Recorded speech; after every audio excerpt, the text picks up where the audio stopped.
Tonight, you're invited to drift into the past. Not the bright pages of history, but the quiet shadows, the corners often forgotten or too painful to remember. This is a story not of soldiers or battles, but of ordinary people, shopkeepers, mothers, students, neighbours, people like you, people who lived, endured, and sometimes disappeared into the fog of a terrible regime. We'll journey through the daily life of civilians in Nazi Germany, not with noise or horror, but with silence, depth, and understanding. A slow walk through memory, through whispers, through what remains. As you listen, allow the rhythm of these lives to carry you gently toward rest. If you're awake, leave a quiet comment below. Tell us where and what time you're listening from. We're a small world of sleepers connected by memory. Now, close your eyes. Imagine yourself there, in a quiet home, in a fragile country, and the year is 1931. The wallpaper is peeling. The stove is cold. You wake in a dim room, the weak morning light filtered through tattered curtains. Your feet touch a floor that remembers better days, scratched wood, splintering in the corners, worn thin by restless pacing. Outside, the streets of Berlin are damp. It rained in the night. The puddles reflect buildings that no longer shine. The city is grey. The people are tired. You are in Germany, and the First World War ended more than a decade ago. But the war never really left. Its ghosts still linger in the gasps between breaths, in the empty chairs at family tables, in the way your neighbours move, slowly with a kind of resignation. Germany, once an empire, is now a republic. The Weimar Republic. Fragile, teetering, a nation burdened by reparation payments so heavy they've crushed your currency into dust. You may have heard stories, perhaps from your father, about how a single loaf of bread once cost a wheelbarrow of banknotes. People used cash to light fires, not because they were rich, but because it was cheaper than coal. The value of life felt like it shrank with every printed bill. By 1931, that nightmare has quieted, but the scars remain. Unemployment is everywhere. You stand in a bread line, coat buttoned to your throat, fingers numb in the cold, alongside hundreds of others. No one speaks. What is there to say? You know families who once had shops, now gone. Skilled workers who sweep the streets. Children who don't go to school anymore, not because they don't want to learn, but because their parents can't afford shoes. The rhythm of daily life is survival. You eat whatever you can find. Potatoes, maybe cabbage. Meat is a memory. The apartment you live in houses not just your own family but cousins, and maybe even a stranger or two. Privacy is a luxury long forgotten, and yet strangely there is still hope, flickering in whispers. In the cafes that remain open, conversation returns again and again to the same words. Change, strength, dignity. People are tired of bowing, tired of being blamed, tired of being poor. In this soil of hardship, seeds begin to take root. Not all of them noble. You pass a newspaper kiosk. Headlines scream of betrayal, of weakness, of lost pride. Beneath them, smaller, more quiet. Mentions of new parties, new voices. Promises of a better tomorrow. Among the many names, one begins to appear again and again. Adolf Hitler, a decorated soldier from the last war, a man who speaks with conviction, who blames the treaty, the banks, the politicians. He is not yet the ruler, not yet. But people are listening, especially those who feel forgotten. You sit on a bench, near a rusting fountain, and watch as two men argue gently, not with fists but with their eyes. One says that democracy is failing, the other says that freedom matters more than order. Neither seems sure, neither seems hopeful. Even your own thoughts feel heavy. Who do you believe? Who do you trust? The city is filled with competing voices. Communists shout slogans in one square. Nationalists march through another. Police watch them both, their uniforms creased, faces unreadable. But underneath it all, there's something else. A silence. A waiting. As dusk falls, a young mother sings to her baby. Not a lullaby of joy, but a song that feels older, sadder. Her husband hasn't worked in months. They used to own a small bookshop. Now it's a bakery, or was. No one really knows anymore. You walk past the old Jewish tailor's shop. The windows are intact, but there are rumours. He's been harassed, his son beaten. A quiet warning passed from mouth to ear. People cross the street now, not because of hatred, but fear. Fear of being seen, fear of being next. It is a strange thing, to live in a time when wrong feels normal, when each day begins with a dull ache of uncertainty. At night, the candles flicker low. Electricity is unreliable. Radios crackle with static, with angry speeches, and dreams. Dreams are strange. They are filled with hunger, with falling buildings, with distant parades that do not yet make sense. But you wake up the next day, again, because there is no choice. You mend your coat. You boil water for your neighbour. You look for jobs that don't exist. You try not to cry when your child asks for a toy, or an orange, or something that simply isn't. And still, the streets whisper. Something is coming, they say. Change is coming, they say. And whether that change will bring salvation or ruin, no one yet knows. But soon, the voices will grow louder, and the man with the sharp moustache and sharp words will step out of the shadows, and then, life as you know it will begin to shift. Let us continue, softly, gently, into the next part of this quiet descent. The air remains still, but history is beginning to stir. The footsteps of change are faint now, but steady. And as you walk the streets of Germany, something in the faces around you begins to shift. Not all at once, but gradually. A poster here, a cheer there, a name that no longer needs explanation. Soon, the man who was once a voice on the fringe becomes the centre of every conversation. The year's 1933, and the cold is different now. Not the cold that nips at your fingers, but something deeper. A chill that sinks into the bones of your daily life. Not because of weather, but because of change. It began slowly. A new government, a new chancellor. His name, Adolf Hitler, is no longer a whisper. It is a song in the mouths of the hopeful, a chant at rallies, a name that gathers crowds like magnetized iron.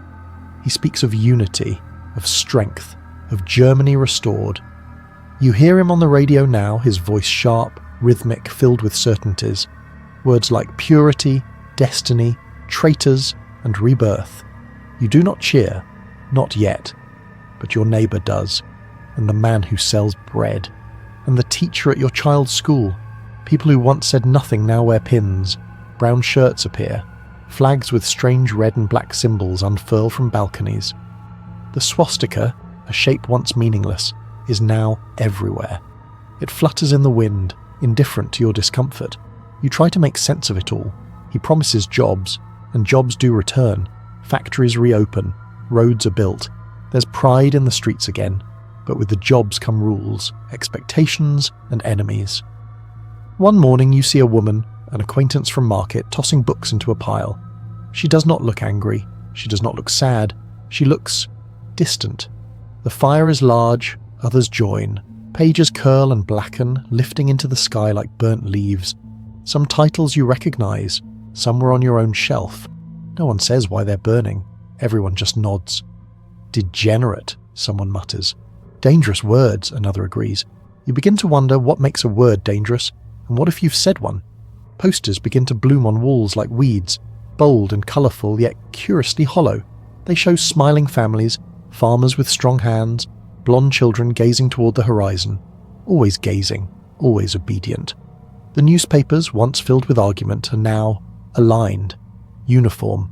The headlines are predictable, the editorials oddly synchronized. Dissent fades, not in a flash, but like the slow dimming of a lantern. One day, the Reichstag, Germany's parliament, burns. The building is a skeleton of smoke. The papers call it sabotage, enemies of the state, traitors. Emergency powers are invoked, laws are rewritten, privacy is redefined. You notice people whispering more, looking over shoulders. Meetings that once felt casual now carry tension, like a storm behind the sky. There is a man who used to sit on the park bench across from yours, always reading, always nodding politely. One morning he is gone. His wife won't speak of it. His apartment is locked. More and more things are no longer explained. They simply happen. You begin to understand the rhythm. Obedience is safety. Questioning is risk. Silence becomes the language of wisdom. And still, the parades grow louder. Massive crowds fill public squares. You are urged to attend. It's for the country, they say. It shows loyalty. You go, not out of belief, but to avoid suspicion. You stand shoulder to shoulder, lost in a sea of raised arms. Flags flutter like waves. Trained voices chant in time. It's orchestrated, mechanical, hypnotic. You do not cheer, but you do not resist. Because who resists the tide when the ocean demands loyalty? Even children chant now, their voices high, clear, unquestioning. They play with toy rifles, they sing songs you don't recognize. Your own child brings home a pamphlet. His eyes are shining. They taught us about the fatherland, he says. You nod, smile, say nothing. Because the schools are not schools anymore. They are gates, and behind those gates your children are being remade. You once believed that what you taught at home could protect them, but the state is patient and powerful and everywhere. In private, your thoughts grow quieter. You rehearse them before speaking. You rehearse silence. And yet, life carries on.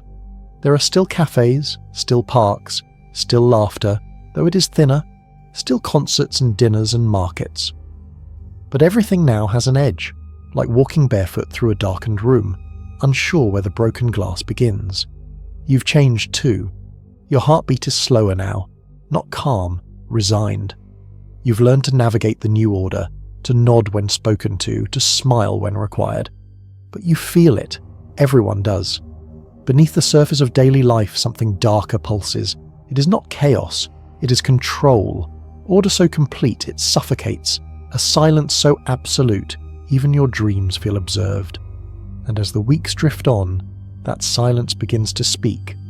Not with words, but with the quiet disappearance of what once made life feel real. Let us keep drifting, softly, quietly, deeper into this world that once was. The colours around you have dulled, the faces have hardened, yet daily life moves forward, as if suspended between reality and performance. There are no sirens yet, no bombs, only a hum in the air. A hum of something carefully manufactured, something invisible, yet all-encompassing. It's not the sound of tanks or boots, not yet. It is the sound of persuasion, of suggestion. And slowly you begin to realise you're no longer just living in a country, you're living inside a story, one written for you. At first it feels harmless, even helpful. The posters are everywhere, brightly printed and clean, as if to promise stability. They show families smiling under flags, children holding hands, mothers pouring milk into spotless glasses. The art is perfect, too perfect. You notice that the streets are neater now. The graffiti is gone. Even the way people walk feels choreographed, shoulders squared, eyes forward. But the posters, they whisper, even when silent. They tell you who belongs, who doesn't, who is worth celebrating, who to fear. Radio becomes a daily ritual, not just in the cities, but in the small towns and villages. You can't avoid it. Crackling through wooden speakers, the voice of the Führer seeps into living rooms like incense. Carefully chosen words, repeated themes, unity, pride, purity. The stations no longer offer choice. Music now carries messages. Speeches repeat with a rhythm that becomes familiar, like a lullaby of loyalty. And at the movies, the world darkens not just for entertainment, but instruction. Documentaries that don't ask questions, newsreels that show only triumph. Films where villains look very familiar and heroes are always draped in red, black and white. You sit in the back row, watching. The man beside you wipes his glasses slowly. No one speaks during these films. No one laughs in the wrong places. Even the silence in the theatre feels rehearsed. Outside, children play games that aren't just games anymore. Jew hunting, they call it. A boy with a homemade badge leads the others. You recognise one of them, your neighbour's son. Just last year he cried when his cat disappeared. Now he shouts slogans, you avert your eyes. At school, teachers no longer teach. They echo.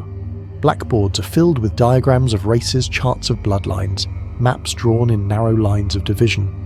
Your child brings home homework that includes identifying enemies of the state. You sit with him at the table, helping him draw the wrong answers.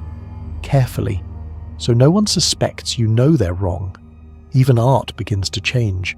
Once expressive, strange, wild, It's now condemned. The museums are cleaned out. Modern paintings vanish. Jazz is banned. Theatre is revised. Everything must now serve the narrative. Germany is strong, pure, righteous, wronged. You walk past a bookstore you once loved. The display window has changed. No more poetry, no more foreign authors.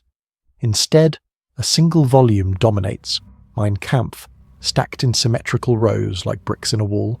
And then there is the word Volksgemeinschaft, the people's community.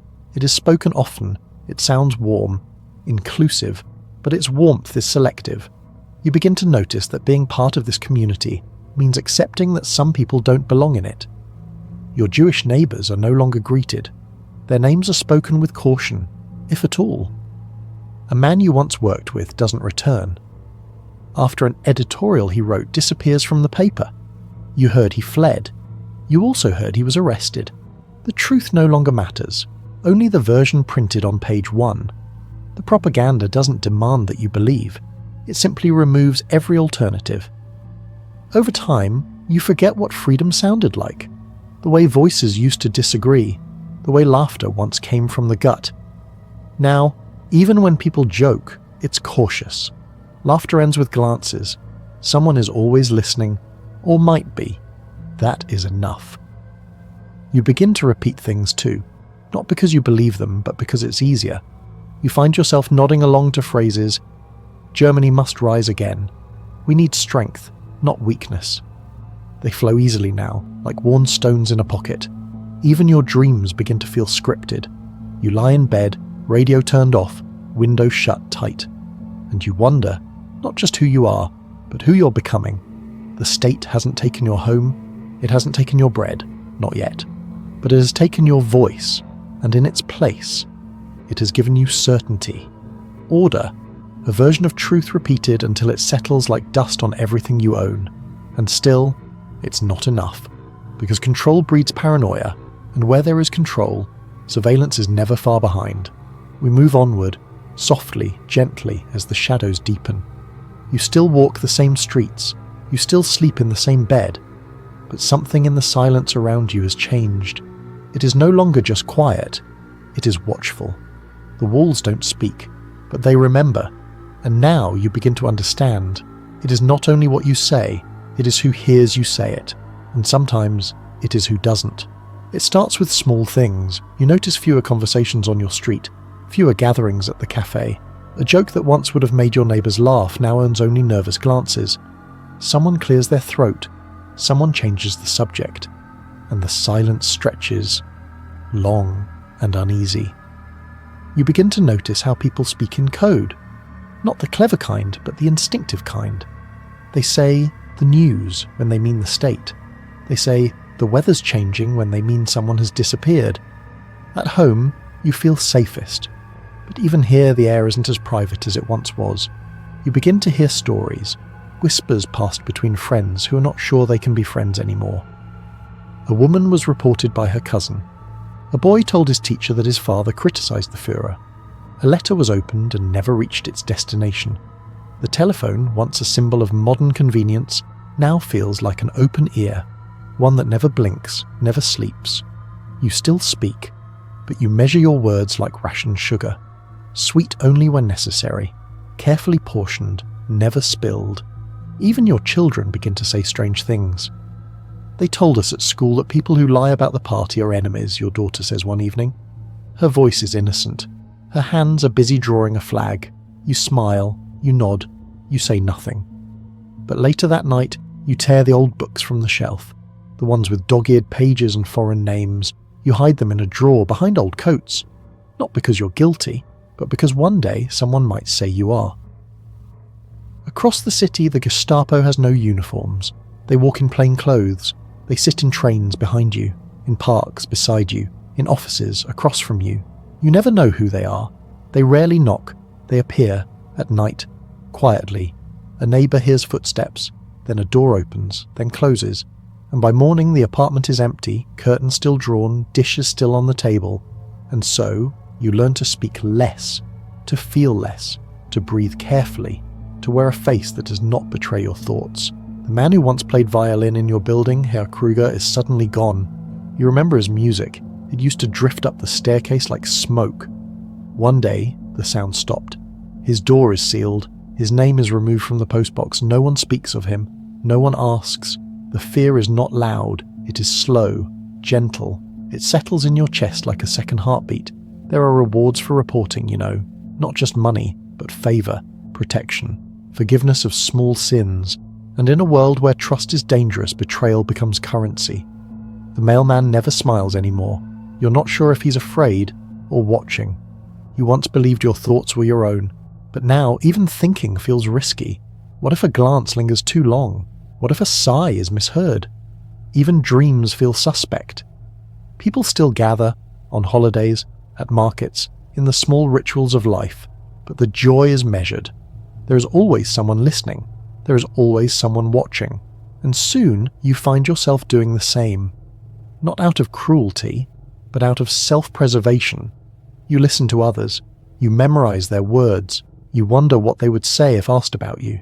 Because in this new Germany, innocence is not a shield. Only obedience is, and even that is not always enough. The walls are not your enemy, but they remember. The floors carry your footsteps. The air carries your words. And as you lie in bed at night, eyes open, hands folded tightly over your chest, you wonder, not just who you are, but who you'll become if this continues. And the answer arrives not as thunder, but as a knock, a soft single knock, that may or may not be real. Because in this life, even fear has learned to whisper. Let us gently drift forward. The world around you now feels quieter, but not because it is calm. The silence is shaped, sculpted by rules, by pressure, by fear. And within that silence, something precious begins to change. Not just the way people live, but the way they grow, because even children are no longer spared. The school bell rings, and it no longer sounds the same. You walk your child to school, past the same trees, the same stone walls, the same iron gates, but now there are banners over the entrance, banners with slogans about honor, about sacrifice, about blood and soil. The teachers stand taller now, not because they've grown, but because they've been chosen. They do not simply teach anymore, they instruct, they shape, they mold. Inside, the classroom has changed. The portraits of Goethe and Schiller are gone. In their place hangs a single stern face, watchful, unsmiling. A face every child learns to salute, not out of love, but because not saluting has consequences. The children rise in unison. They recite phrases with practiced ease. Their voices carry rhythm but little thought. It is not understanding they are being taught. It is loyalty, conditioned like breathing. You sit at home, in the quiet space where your child once told stories of dragons and wildflowers. Now they talk of flags, of traitors, of how strength matters more than kindness. You smile when they speak, but inside, you ache. Their school books now include drawings of enemies, cartoonish, distorted, cruel. Jews, communists, the disabled, all drawn with the same pencil that once sketched flowers and sunshine. You ask your child a question, and they hesitate. They look at you as if measuring your words, as if unsure whether to trust them. Something has shifted. The Hitler Youth begins as a weekend activity. Just a uniform, some songs, some camping trips. But soon it becomes required. It replaces other clubs, other thoughts. It becomes the only path forward. At first it seems harmless. They march, they sing, they hike through forests and return with badges sewn on sleeves. But then they are given manuals, instructions, encouraged to observe their parents, to report unpatriotic behaviour, to write essays about the greatness of the Reich and the smallness of all else. Some children resist, quietly, confused, but many embrace it, because children want to belong, they want to be praised, and now belonging means marching. It means pledging yourself not to family, but to the fatherland. You see them on the street, in uniform, chests puffed out, faces stiff with discipline. They shout greetings not of joy, but of duty. Even your own child, once afraid of thunder, now speaks in certainties. They frown when you forget to stand during the anthem. They scold their younger sibling for asking the wrong questions. You wonder, what happens when the state owns not just the schools, but the stories? Not just the lessons, but the lullabies. The answer is subtle, but unmistakable. You begin to lose your child. Not physically, they still live under your roof. They eat your food, sleep in their narrow bed, but spiritually, mentally, they drift. You say goodnight, and they respond with Sieg Heil. You tuck them in, but feel as though you're closing a book that is no longer yours to read. Other families speak of this too, if only in whispers. Some laugh nervously, saying, "Kids these days." But the laughter fades quickly, because they all know this isn't just growing up, this is growing away. There are stories, even now, of parents turned in by their own sons, of mothers arrested after careless dinner table remarks, of fathers silenced by boys too young to shave, but old enough to believe. In this world, childhood is not a time of innocence. It is a time of moulding, of shaping, of preparing young minds to follow, without pause, without doubt, without question. The lullabies have changed. The bedtime stories are no longer about wonder, but about conquest, about greatness, about enemies. And as you watch your child sleep so still, so small, you wonder what dreams now visit them in the night, and whether they are still dreaming at all, or simply remembering what they were told to believe. Let us continue our slow descent, deeper into the quiet places where history unfolds not in speeches or battles, but in absence, in the slow vanishing of people, of names, of familiar faces that once passed you on the street, nodded from balconies, laughed in queues, lit candles at dusk, and now they are gone. Not loudly, not suddenly, just gone. It begins with a closed curtain, a small thing, barely noticed. The curtain that always swayed with the afternoon sun is now still, drawn tight, silent. You pass the apartment again the next day. The lights are off. The mail slot is full. You linger, but only for a moment. It is dangerous to look too closely. They were your neighbours. You remember them well. The Rosenthals. Their daughter used to share sweets with yours. She had a voice like birdsong, always humming. Her mother wore her hair in a perfect twist. Her father wore glasses and always had ink on his fingers from the letters he loved to write. One day, they were simply not there. You ask someone at the bakery. She shrugs, looks down, says nothing. Someone else murmurs, "Moved away." But you know the truth isn't in their words. It's in their eyes. That twitch, that flicker, the way they glance over their shoulder before speaking. You begin to see it more often. The Goldberg family who kept the flower shop gone, the shutters pulled down, a sign that once read "closed for Sabbath" now hanging like an unanswered question. And it is not only Jews. You hear that a young man from the university, clever, loud, passionate, was taken in the night. He had argued with a professor, wrote something in a pamphlet. No one saw him again. A woman who was once a midwife disappears. She had a limp. Polio, you think. She had delivered your youngest child with soft hands and softer words. One morning, she is simply not at her usual corner. No goodbye, no funeral, just absence. The regime never calls them disappearances. It uses other words. Relocation, custody, protective detention. But the truth is written in the dust that settles on their windowsills. At night you hear a truck engine idling too long. The thump of boots in the stairwell, a shout muffled by walls, the sudden crying of a child, then silence, and always silence. The next morning nothing is out of place. The papers say nothing. The neighbours say nothing.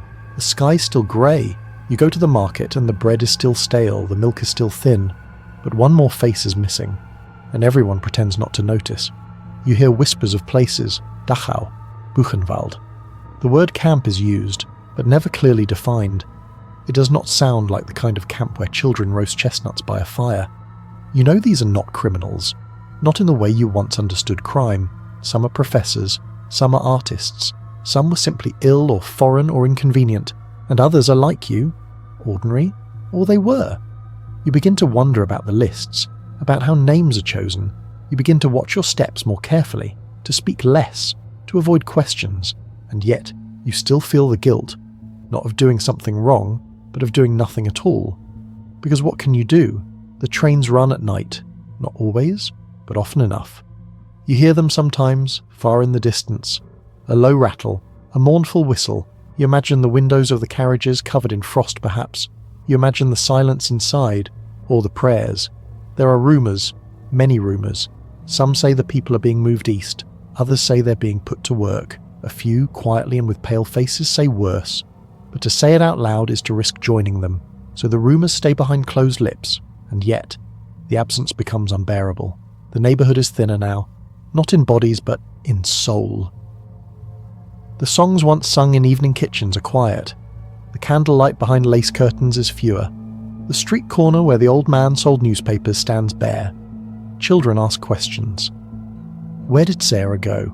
Why doesn't Mr. Abram play his violin anymore? You answer with half-truths, with diversions, because the full truth feels too heavy, too sharp. At church, the priest pauses during prayers. He doesn't mention the missing, but his silence says everything.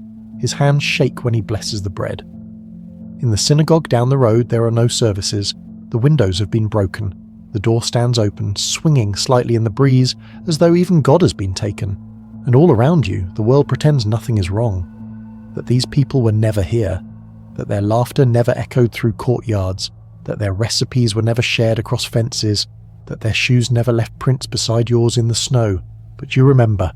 And memory now becomes resistance. You light a candle, not to pray but to remember. You pass by their homes and glance, just once, at the door that no longer opens. You keep the photograph your child once drew with their friend's name written at the bottom. You hide it in a book no one reads anymore, because if they must disappear, you will not let their names vanish too. We continue our quiet journey. The streets are emptier now, not because the people have left, but because what fills the streets is something heavier than bodies. Scarcity, strain, that slow erosion of comfort that doesn't crash like a wave, but wears you down like wind across stone. The enemy is no longer fear alone. Now, it is hunger. It begins with small inconveniences, a shorter line for sugar, a sign on the butcher's door, no meat today. You hear murmurs that prices are going up, but you already know. The coins in your hand feel thinner than they did last month. War has begun. But it is still far away, on maps, in headlines, in speeches echoing from the radio. The soldiers are not yet on your street, but their shadows are. They follow you to the grocer, they follow you to the bakery, they linger in the ration books handed out by grey-faced clerks behind tall desks. At first, the rations seem manageable. Bread, milk, potatoes, soap. Enough, you're told. Enough for every loyal German family. But weeks pass, then months, and enough becomes? Not quite. You wait in longer lines. You learn to carry cloth bags stitched at the seams to stretch underweight parcels. You learn how to make a meal out of less, how to soften stale crusts with water, how to lie to your children and say you're not hungry when you are. The black market emerges, not as a place, but as a whisper. Someone always knows someone. A man who hides salt under his coat. A woman with tinned meat that doesn't exist on paper. But the risk is high. Trading outside the ration system is punishable.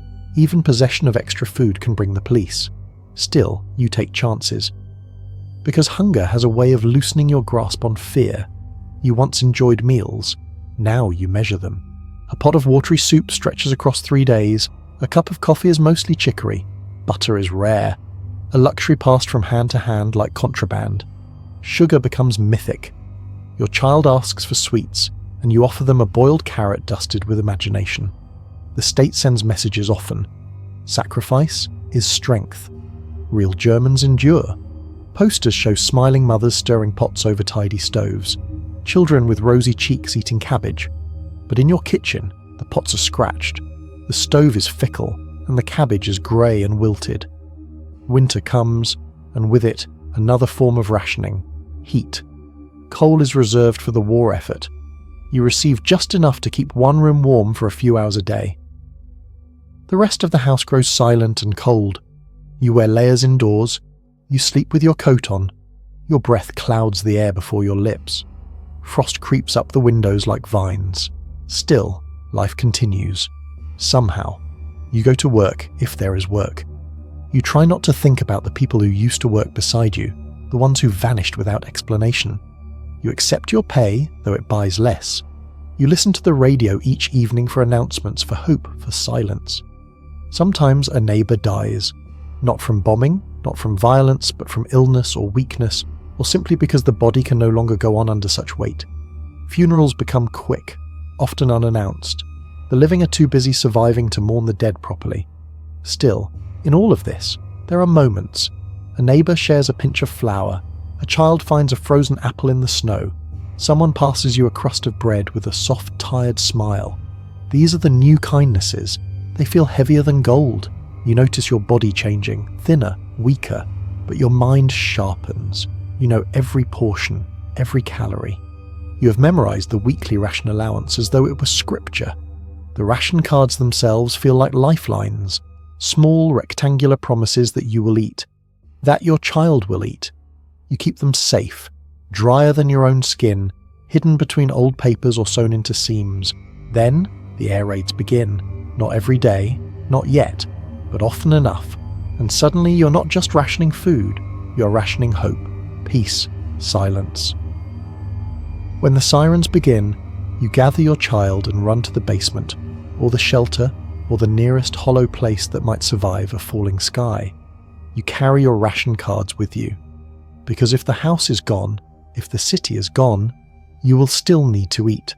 Sometimes the raid ends with only broken windows. Sometimes a neighbour's home is flattened. You hear the sounds of people digging through rubble, looking for someone, hoping not to find them. Then comes morning. You sweep glass from the floor. You boil what water you have. You begin again. And still the government says, "We are winning." The posters do not change, but your reflection in the mirror does. Eyes sunken, lips cracked, hands rough from cold water and coarse bread. You think less about victory now. You think more about next week's potatoes, about whether your child will outgrow their shoes before the war outgrows them. There is no feast in this world, only survival, and even that is beginning to feel like luxury. You once dreamed of better days. Now you dream only of a full stomach, and even that dream arrives less often than it used to. We go on now, slowly, as though walking barefoot through ash. The nights have grown louder, not with voices or laughter, but with sirens, with the trembling groan of air raid warnings that rise not like music, but like a wound opening across the sky. And you begin to understand. Even the sky itself is no longer safe. It begins with a low humming sound, distant at first, like a storm approaching. Then the sirens, long, wailing, a cry that cuts through sleep and conversation and thought, a cry everyone understands without needing to be told what it means. You do not rush. There is no panic. Not anymore.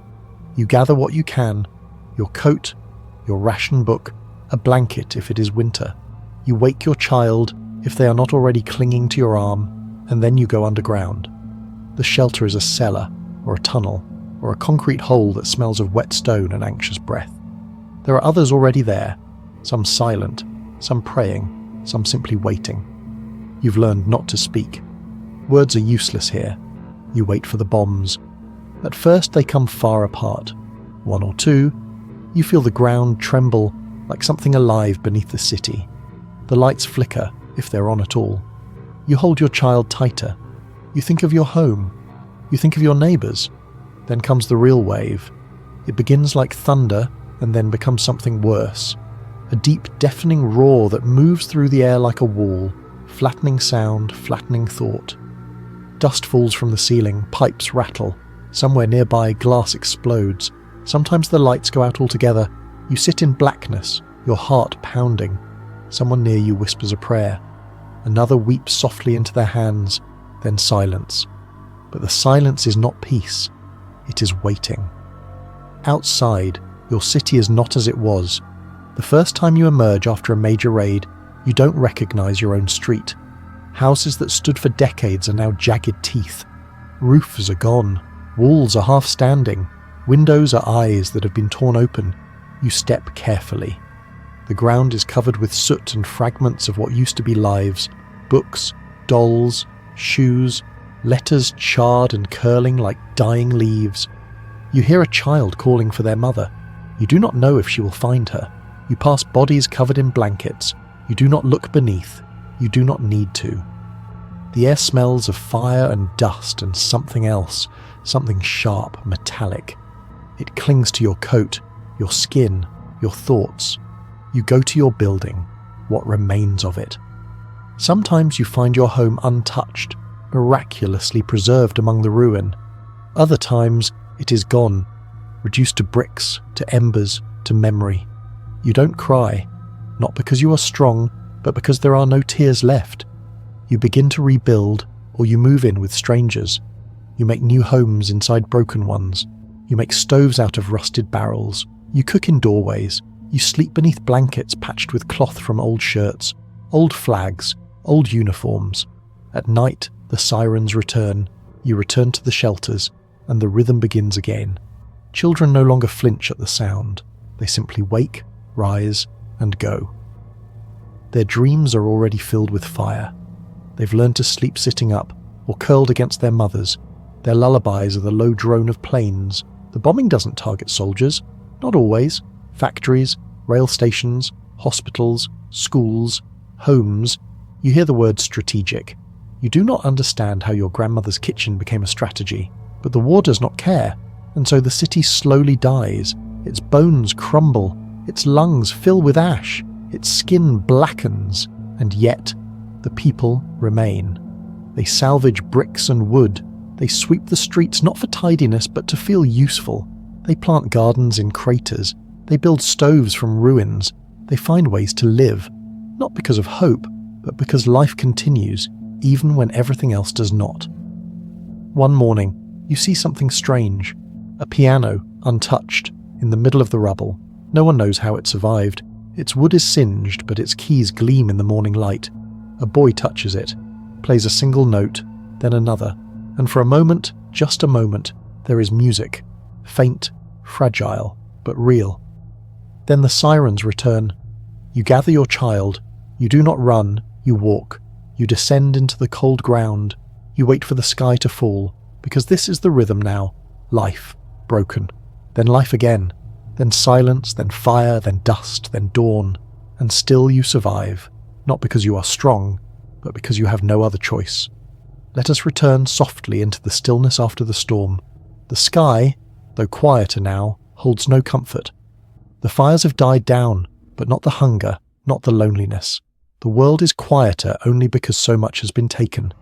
The streets are filled with rubble, and behind the rubble are the women, not marching, not protesting, not collapsing, but enduring, silently. He left on a morning like any other. No trumpet, no ceremony. Just a kiss on the forehead, a bag slung over his shoulder, and a promise whispered like a secret. It won't be long. You watched him walk away, your breath hanging in the cold. You stood at the door long after he turned the corner, trying to memorize the way he carried himself. Strong, straight-backed, but with a weight in his steps. You didn't know then that your goodbye would become a ghost, repeating itself in your dreams for years to come. And now it is just you. You and the children. You and the ration lines. You and the bitter, grinding work of surviving not only the war, but the waiting. The men have gone to the front lines, to the trenches, to places with names you do not speak aloud. Some have gone willingly. Others were pulled like threads from the tapestry of your lives, unravelling everything you had built together. You wake before the sun. You chop wood if you can find it. You boil water from a broken tap. You pack your child's school bag with pencils grown too short to grip. You press a kiss into their hair that smells of smoke and send them into a world you no longer understand. Then you go to work. Some factories hire women now, not because they want to, but because they have no choice. You stand on the assembly line, hands rough from soap and cold, assembling parts for machines you've never seen. You move in rhythm, not for efficiency, but to keep your thoughts from spiraling. Others clean rubble, others sweep the streets, or care for the elderly. Some try to keep their small shops open, their backs bent beneath the weight of taxes, shortages, and grief.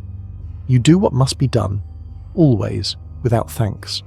No one praises the wives. You learn how to patch clothes with thread pulled from curtains, how to make soup from peels, how to stretch one bar of soap for a month. You learn how to speak to your children about the war without speaking of death. You say, Papa is brave.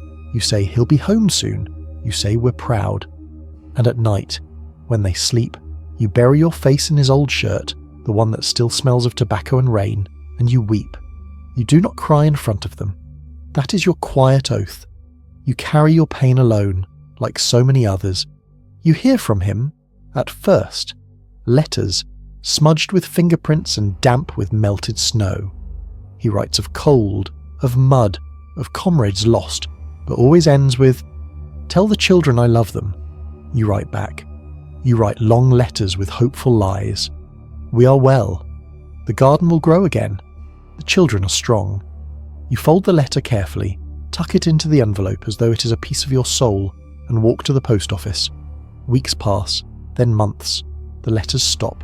You check every morning, every afternoon, every time you pass the postman, and then, one day, he avoids your eyes. He hands you a thin envelope, stamped not with a return address but with a symbol. Your hands shake as you open it. You read the words, "Missing in action." Or perhaps, "We regret to inform you." There are no details, just absence. You do not scream, you do not collapse. You stand in the doorway while the children play in the snow. You fold the letter, you tuck it away in the drawer with the others, and you return to the stove. The water is still boiling, the day still moves. Some women do hear. Later, from other soldiers, from hospital wards, from camps, they hear of final moments, of last words, of frozen rivers and burning fields, and some hear nothing at all, and so they go on. You see them on the street, these women, heads covered, shoulders slumped, moving with a quiet dignity. Some are widows, some are not. Some do not know which they are.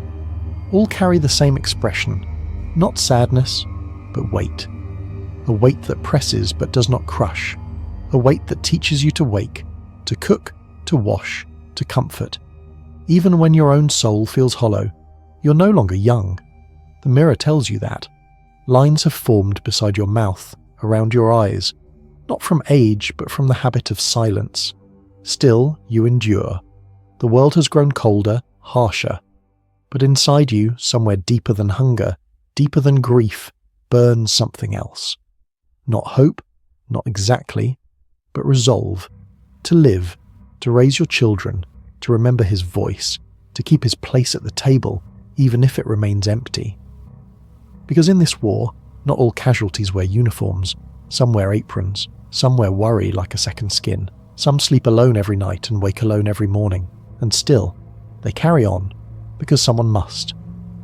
Let us proceed gently as the silence grows heavier, not with peace, but with the weight of choices unspoken.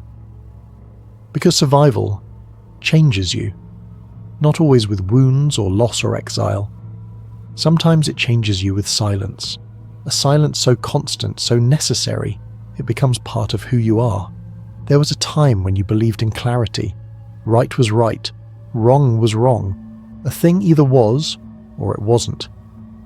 But now, in this grey and fractured world, you learn that survival doesn't leave room for absolutes. Instead, it leaves you surrounded by questions that echo long after the bombs have stopped falling. You begin to notice the way your thoughts bend. Not because you want them to, but because the world no longer rewards honesty. Once you would have spoken out. You would have said, "This isn't right," or "I don't believe that." But now you've learned. Those words are dangerous, so you think them silently. Then, eventually, you stop thinking them at all. It doesn't happen all at once. It begins with little things. You nod along when someone praises the regime. You keep your eyes lowered when soldiers pass. You stop asking questions when a neighbour disappears. Not because you agree, but because the questions no longer bring answers. They bring risk. And in time, the risk outweighs the truth. You watch others do it too, friends, family, the people at the market, everyone learning the same choreography, when to smile, when to agree, when to change the subject. It becomes a kind of dance, a quiet performance in which all roles are learned through fear. You stop talking about the missing. You stop asking about the camps. You stop noticing when someone's eyes look sadder than they did yesterday. Because noticing has become unsafe. One afternoon at work, a man you've known for years tells a joke. The kind of joke that a decade ago would have been harmless. But now, the room freezes. Everyone laughs, just enough. But not too much. No one wants to be seen laughing too hard or not laughing at all. Later, he's gone. No one mentions it. You look at your hands and wonder, if you had spoken up, would you be gone too? This is the fog, not of war, but of conscience. You begin to question things. quietly in the corners of your own mind. Was I brave today? Was I cruel? Was I silent for my children or for myself? You look at others with suspicion, not because you hate them, but because you don't know what they're capable of, and you know they might be wondering the same about you. You recall a time when the moral line was sharp.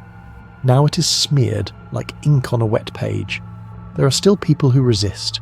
You hear rumours of leaflets dropped in the night, of secret meetings in cellars, of a family that sheltered someone they shouldn't have, and you admire them deeply, but you do not join them, because you are tired, because you are afraid, because you are needed at home, because your child is hungry, and slowly the fog thickens.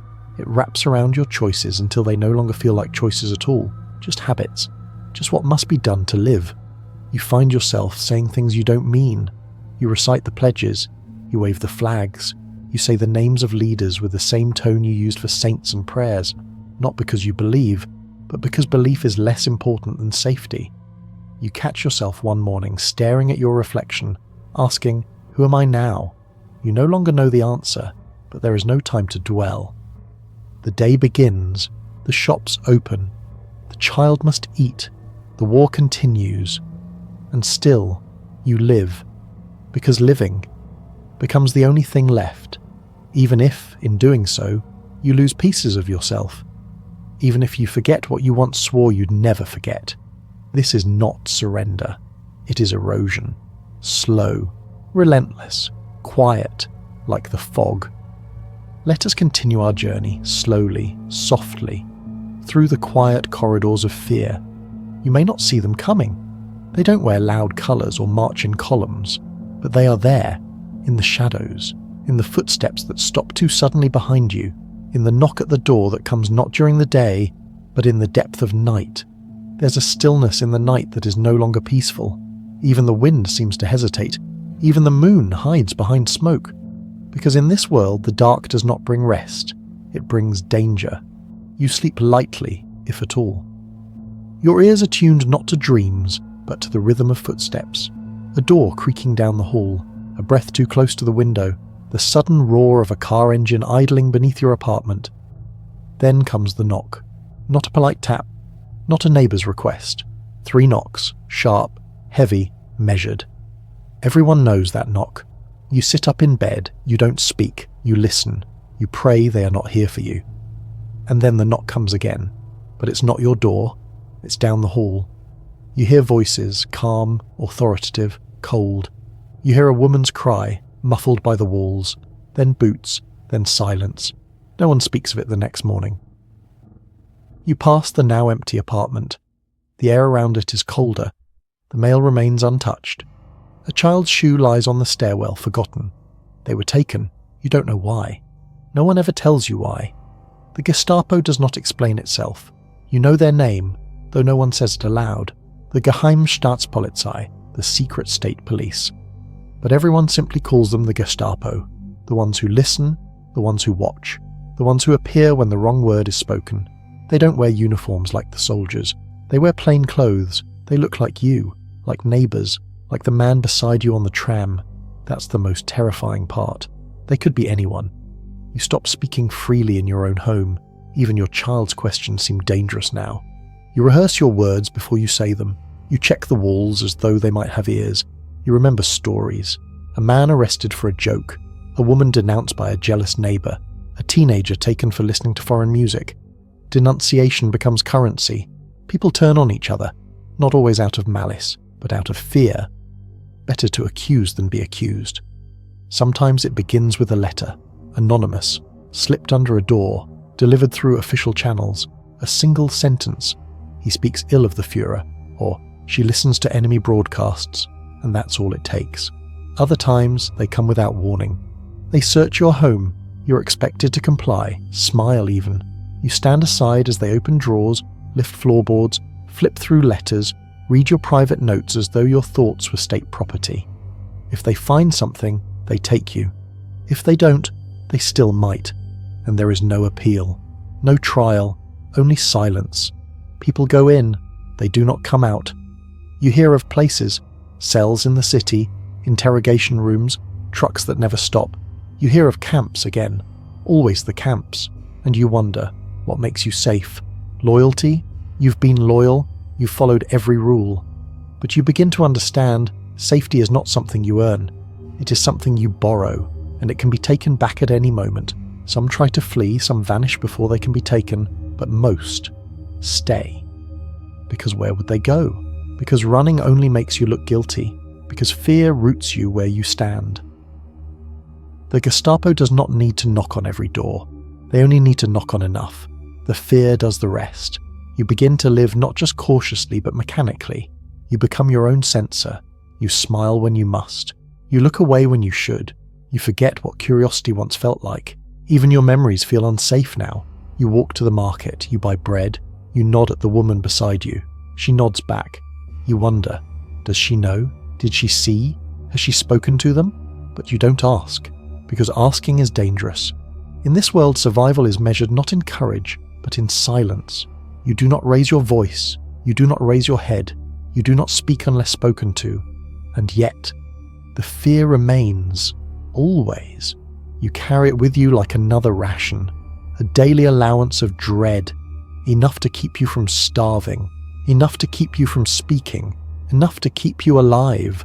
Let us now move inward into the heart, the spirit, the soul of those who sought solace not in the state, but in something older, something sacred. But even here, in the places once untouched by politics, by war, by tyranny, the cold hands of control would find their way in. Even prayer had to be careful. There is a small church not far from your home, old stone, tall windows, a bell that rings on Sundays, though not as loud as it used to. You used to sit in its wooden pews. You remember the warmth of candlelight against the grey of morning, the smell of old books and soft incense.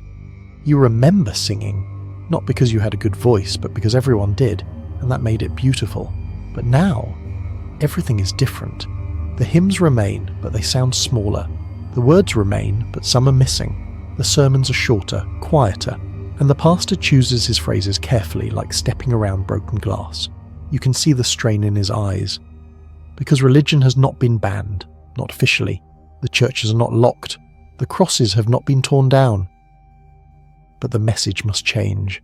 The Führer is praised now, sometimes in the same breath as Christ. Loyalty to the state is described as a sacred duty, and the silence between the scriptures grows longer, heavier. In some churches, portraits of Hitler hang near the pulpit, his words quoted like sacred text. You listen as pastors speak of obedience, of sacrifice, of German purity, as though morality itself had been rewritten. You look around, some nod along, others stare at their hands. There are whispers of priests who have spoken out and vanished, of sermons interrupted by plain-clothed officers, of congregants questioned on the street for quoting the wrong passage. So you begin to understand, to keep your church, you must lose your voice. Some don't accept this. In homes lit by oil lamps hidden behind curtains, quiet groups gather. They read from tattered Bibles, they share bread and wine. They pray not for the state, but for courage, for truth, for deliverance. They pray in whispers, because the Gestapo listens. You hear of one group, young students in Munich, the White Rose. They printed leaflets citing scripture, pleading with citizens to resist, to think. They were caught, executed. Their final words, a prayer. Even the clergy is divided. Some churches join the regime willingly. They preach nationalism as salvation. They see power and call it divine. Others, like the confessing church, resist, quietly, carefully. They try to protect what is sacred without being noticed. Some succeed, some are imprisoned. You know people who no longer go to church, not because they've lost faith, but because faith now must be hidden to survive. They keep their crosses tucked under their clothes. They pray silently, eyes open, so no one can accuse them of disloyalty. They teach their children the Lord's Prayer in secret, whispering the lines like bedtime stories. Even funerals change. Once they were moments of peace, a time to honor the soul. Now they are restricted, monitored. Eulogies are carefully vetted. Even grief must now conform. You remember attending one, a small service, a beloved teacher. The priest spoke in simple terms, avoided anything that might sound political. But when he read from the Psalms, "Though I walk through the valley of the shadow of death," you felt a stillness in the room that had nothing to do with death. It was the shadow you all lived in, the one you could no longer name. The state tried to replace religion, with rallies, with slogans, with salutes and uniforms and oaths, and for some, it worked. They found belonging in spectacle, identity in discipline. They traded mystery for ideology, but for others, it was not enough, because the soul, even under pressure, still reaches for light. You see it in a neighbour who crosses herself when passing the ruins of the church. You see it in the old man who carves small wooden angels and leaves them anonymously in mailboxes. You see it in your own hands, folded each night in prayer, though you say nothing aloud. Not all faith is loud.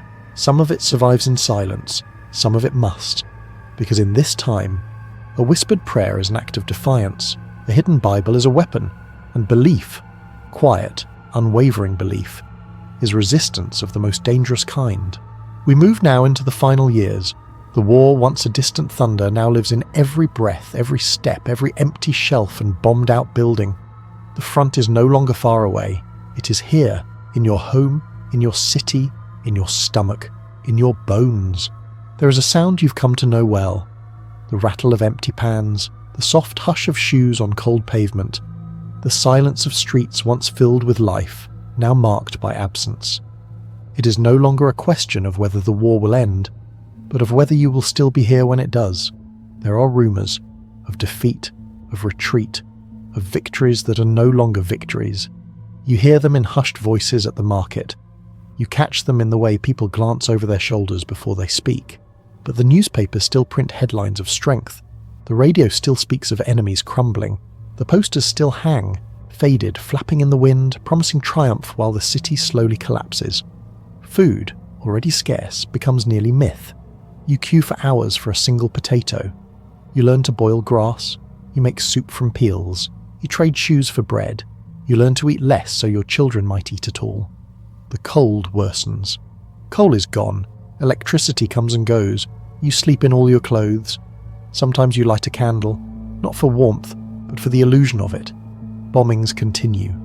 But now, no one even rushes to the shelter. You've grown too used to the sound of falling death. Entire neighbourhoods are flattened. Sometimes, after the smoke clears, there is nothing left but chimneys. They rise like tombstones above the rubble. You try not to look, but sometimes you see hands digging.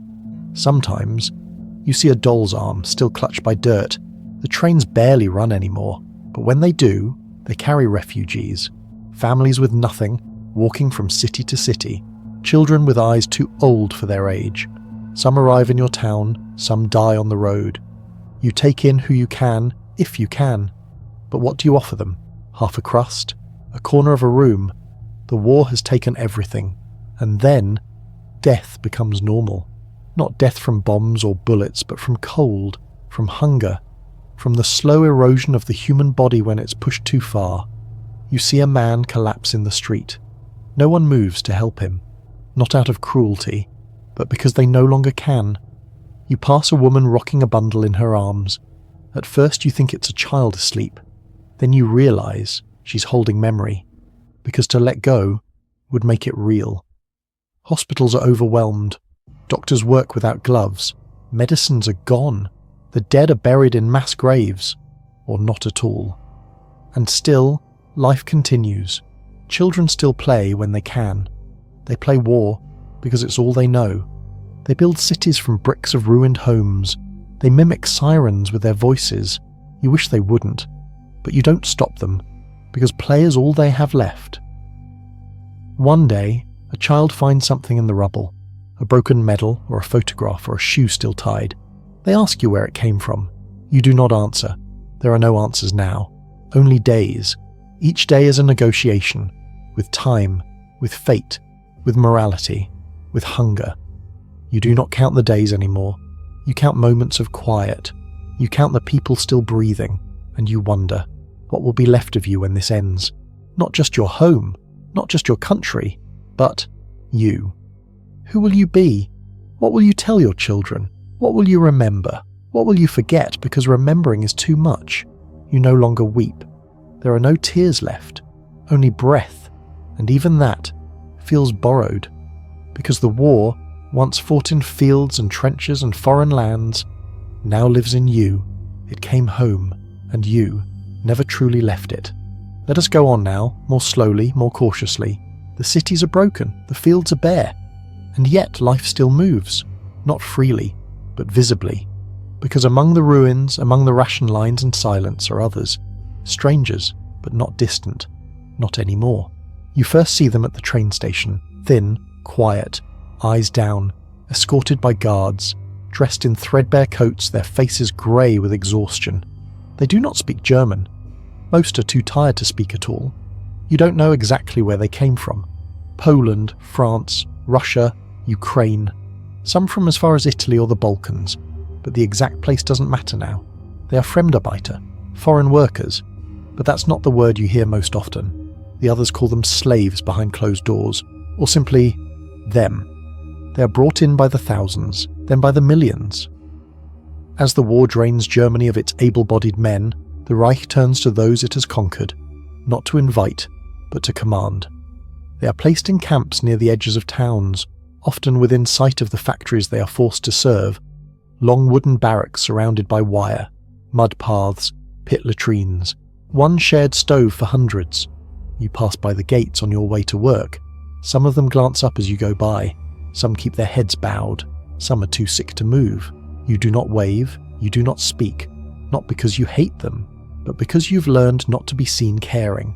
And they are everywhere now, working in the fields, repairing roads, hauling stones, cleaning ruins, making weapons in underground tunnels where the air is so foul it burns the lungs. Sometimes they work beside you, not equally, never equally. You're given 10 minutes to eat, they are given 5. You're given bread. They are given soup so thin it might as well be hot water. You're allowed to go home at night. They are returned to fences. You want to say something. You want to ask if they are warm enough, if they have families, but your mouth does not open, because guards watch, because neighbours whisper, because to show sympathy is to become suspicious yourself. One morning you see a young girl, no older than your daughter, carrying bricks. Her arms tremble with each step. As guard yells at her, she stumbles, the bricks fall, she's hit. No one intervenes. You say nothing. You carry that silence with you all day, and into the next. There are rumours of what happens in the camps, of beatings, of punishments for escape attempts, of sickness, of cold, of people who go in and never come out. But these rumours are vague, distant, foggy. You do not know everything. You do not ask. Because what would you do with the truth? Some of the townsfolk mock them. Others pretend they don't exist. A few try to help. They leave food near the fences. They sew extra buttons into jackets. They whisper prayers at night, hoping some small kindness might pass through the wire. One woman you know is arrested for hiding a Polish boy in her cellar. She's never seen again. So now even the idea of helping feels like a luxury you can't afford. But still, the image of the girl with the bricks, the hollowed cheeks, the too thin shoes, it never leaves you. These people are not enemies. They are broken, displaced, surviving, like you. And yet the war has made a chasm between you, a line drawn not with thought, but with orders, even after so much loss, after so much rubble and smoke and sorrow. The regime still finds ways to separate human from human, and now it uses you, your silence, your obedience, your hunger, as tools of that separation. Some try to forget them, others pretend they were never there. But you remember. They were there in the background of your everyday life, in the shadows of your towns, in the dust on your boots, in the silence between what you saw and what you said. Because sometimes, in Nazi Germany, the greatest cruelty was not just what the state did, it was what it made others live alongside and pretend not to see. Let us continue now, gently, into the fragile hearts of those who had no armour. Children, not soldiers, not workers, not ideologues, just children. With small shoes and hungry bellies, who once drew pictures of flowers and sunshine, until the world painted over their childhood in ash and echoes. You remember your child's laugh, not the one they have now, the cautious one, but the real laugh, the open, full, careless laugh, the kind that fills a room and makes you forget the sky outside is grey.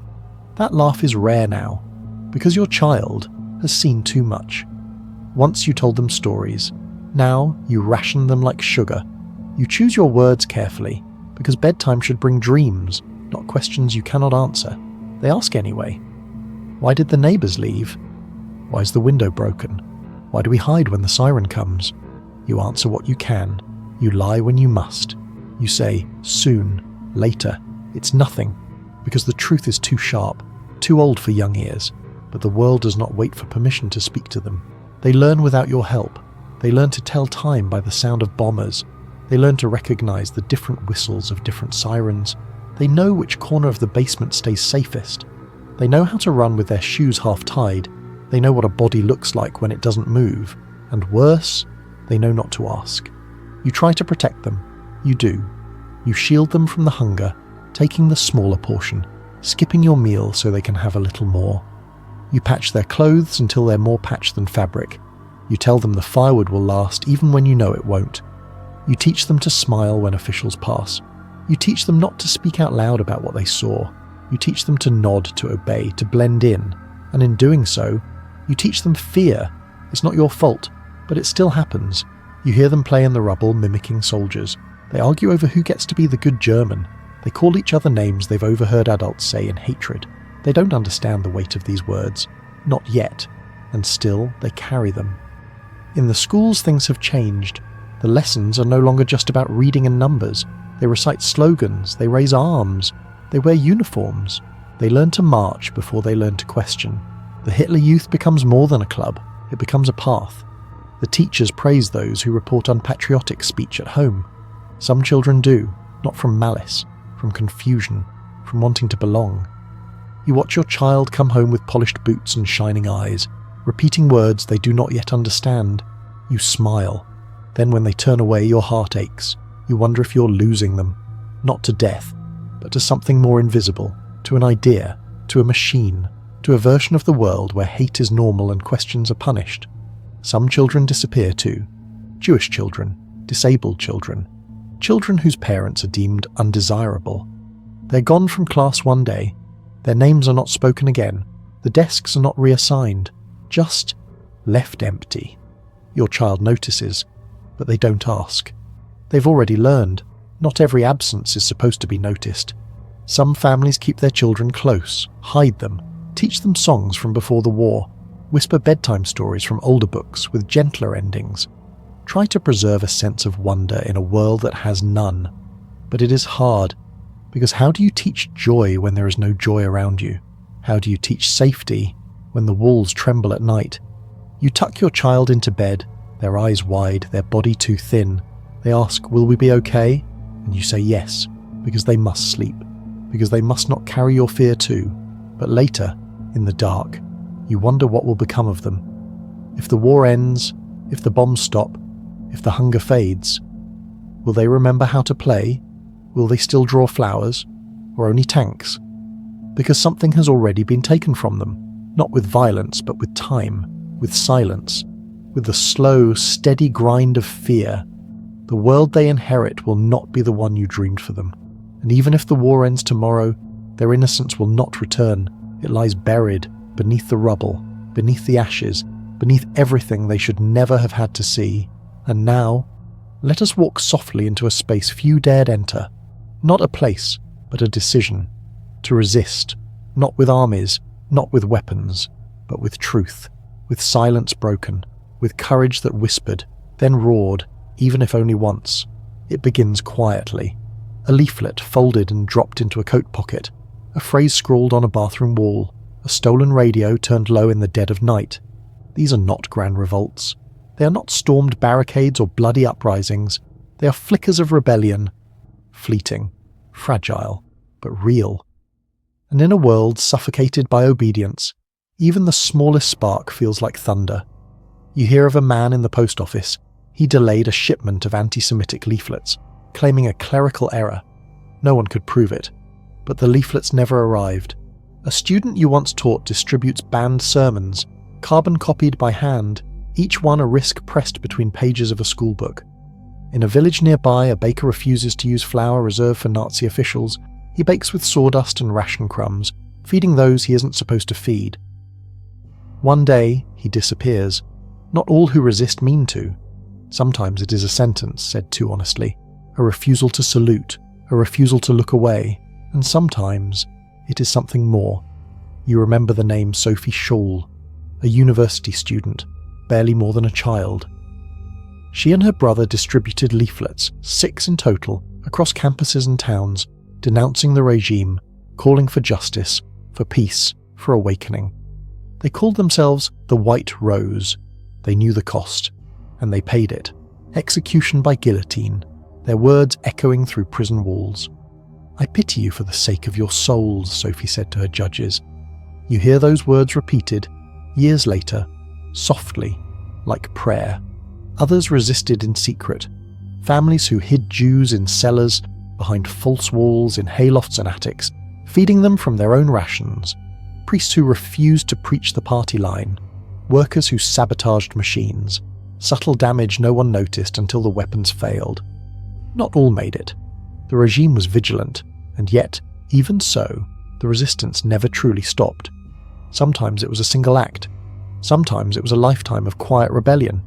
Living with integrity, refusing to hate, refusing to forget. Some offered refuge not with space, but with humanity. A kind word, a warning, a look that said, "I see you." And still, many did nothing, not out of malice, but out of fear. Because to resist was to risk not only your life, but the lives of everyone you loved. You've asked yourself, would I have done more? You don't know. Most don't. But there is something in the stories of the resistors that lingers. Not because they changed the outcome, but because they kept something alive. Dignity, truth, hope. They remind you that even in the darkest places some lights refuse to go out.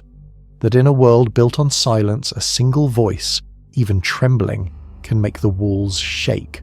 Not all heroes wore uniforms. Not all battles left behind ruins. Some left behind leaflets, and whispers, and names that would not be forgotten. Sophie, Hans, Dietrich, August. Names carried not on banners, but in memory.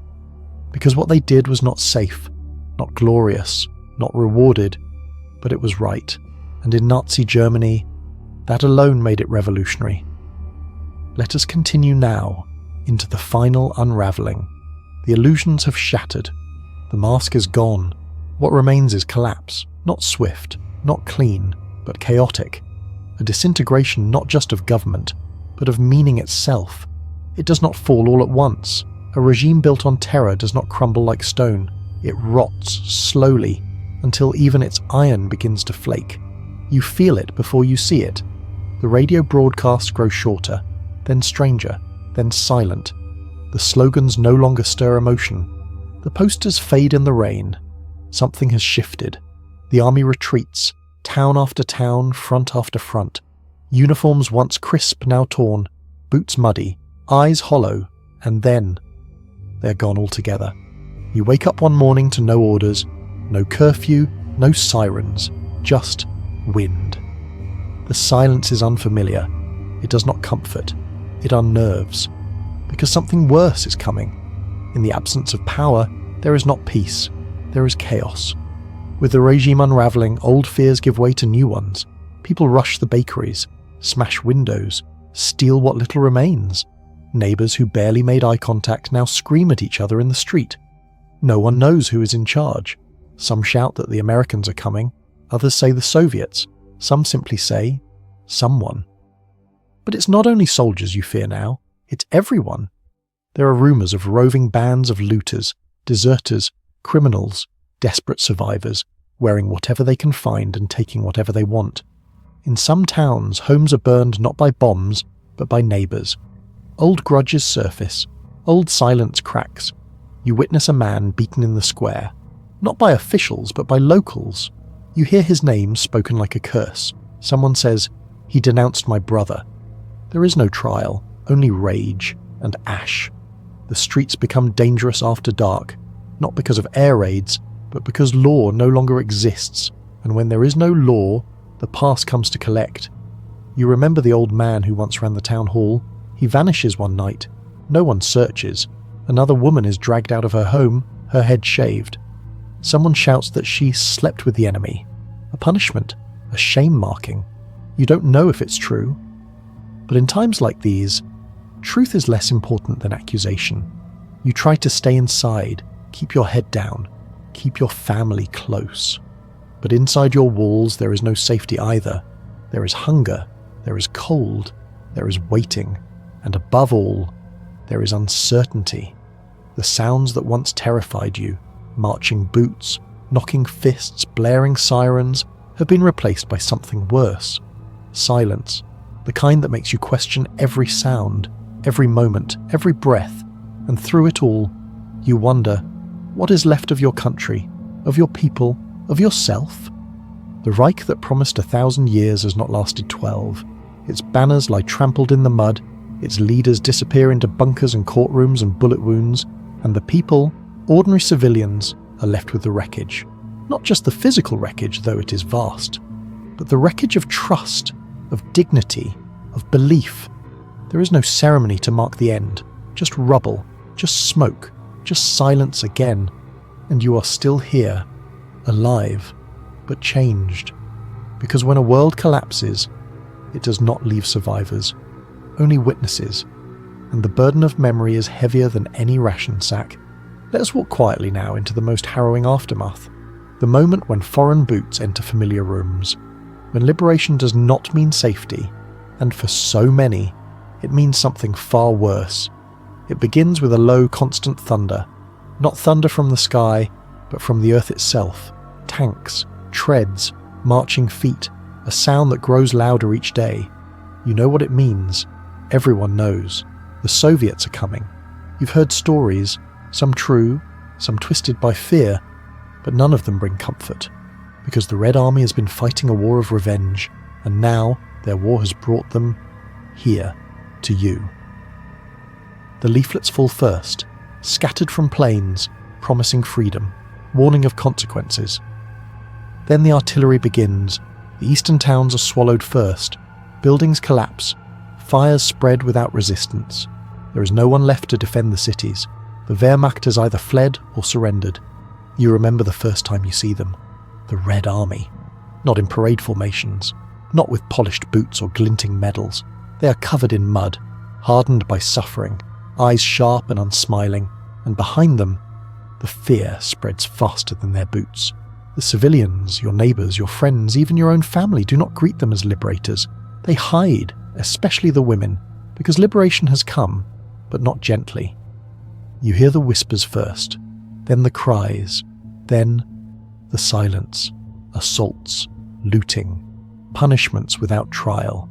It happens in farmhouses, in basements, in empty rooms, sometimes in full view, sometimes behind doors that no longer lock. No one intervenes. Some say it is revenge for what German soldiers did in Russia. Some say it is justice.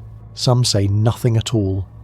Because what can you say when the people meant to free you become your new terror?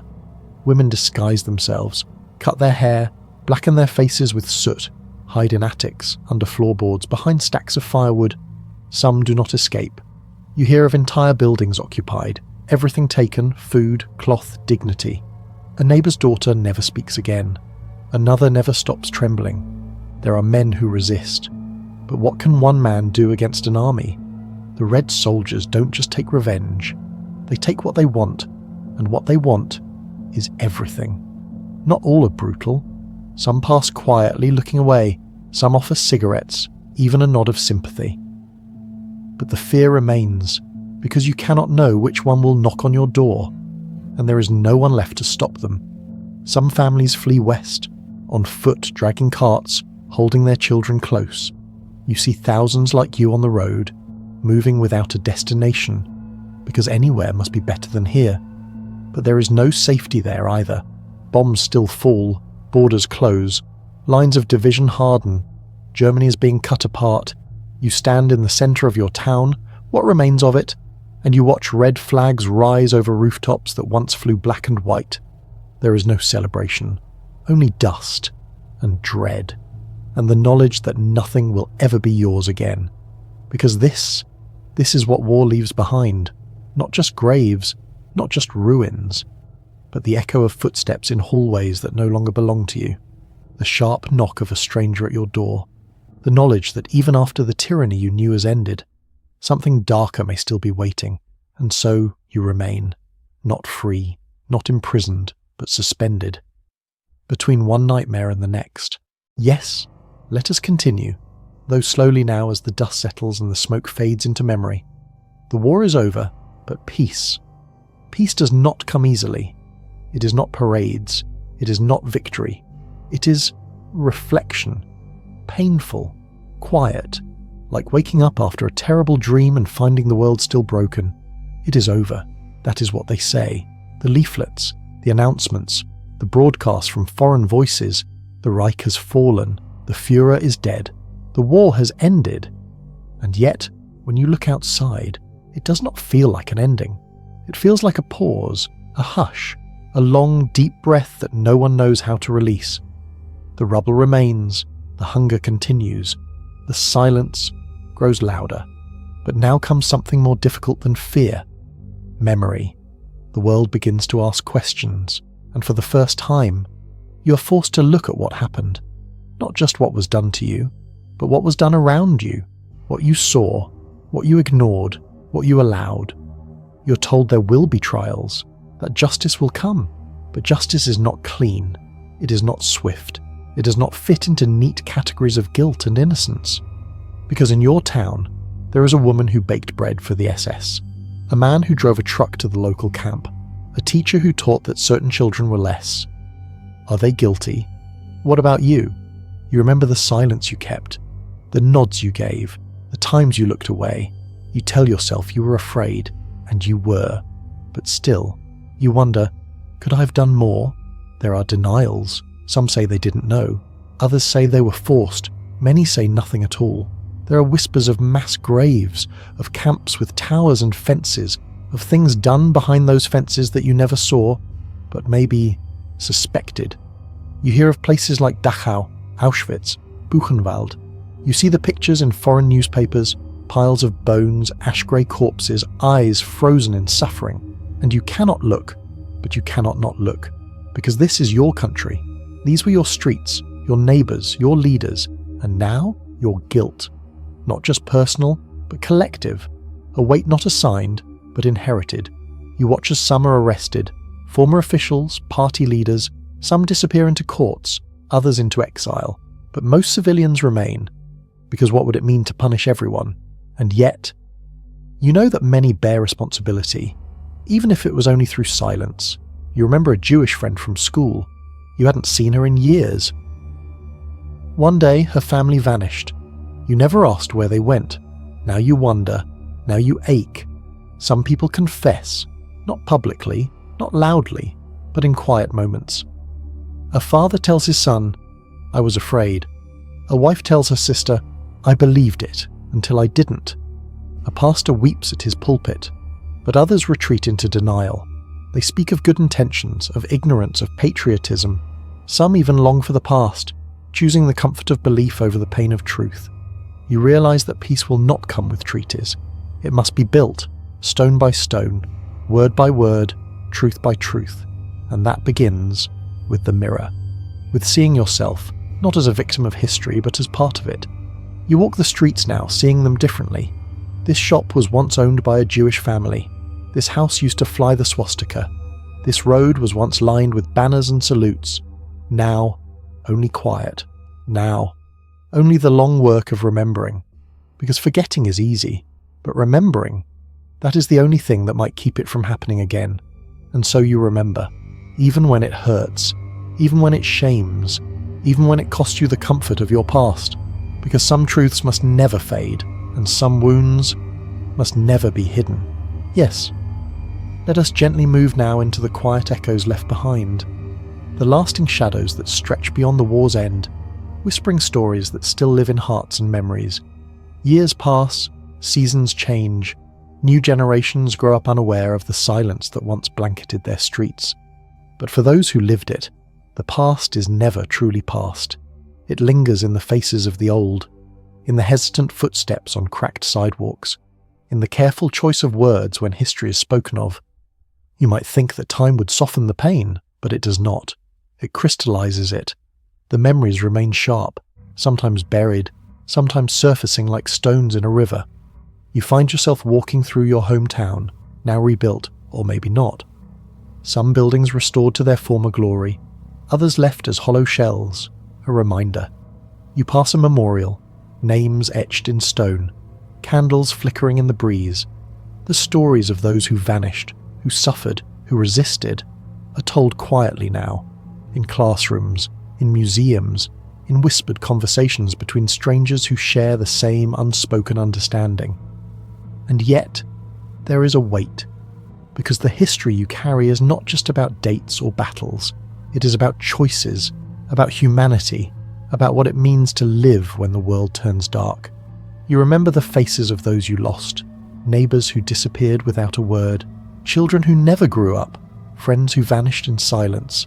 You remember the nights spent hiding, the hunger that gnawed at your bones, the fear that lived in every shadow. And you know that this history is more than sadness. It is a warning. That beneath the surface of any society, beneath the calm facades, can lurk fear, hatred, and silence. That the smallest acts of cruelty, when ignored, can become the foundations of destruction. That complacency can be the soil where tyranny grows. But it is also a reminder of resilience, of the human spirit's stubborn refusal to be extinguished, of the whispered resistances, of the courage found in quiet moments, of the children who learn to dream despite the darkness. And as you lay down now, letting your mind drift, you carry these echoes softly with you, not as a burden, but as a lesson. That history is never just behind us, it walks beside us, it whispers in the wind, and it waits for us to listen. So rest now, breathe deeply, and know that in remembering there is hope, for peace, for understanding, for a world where shadows no longer rule the night. Good night.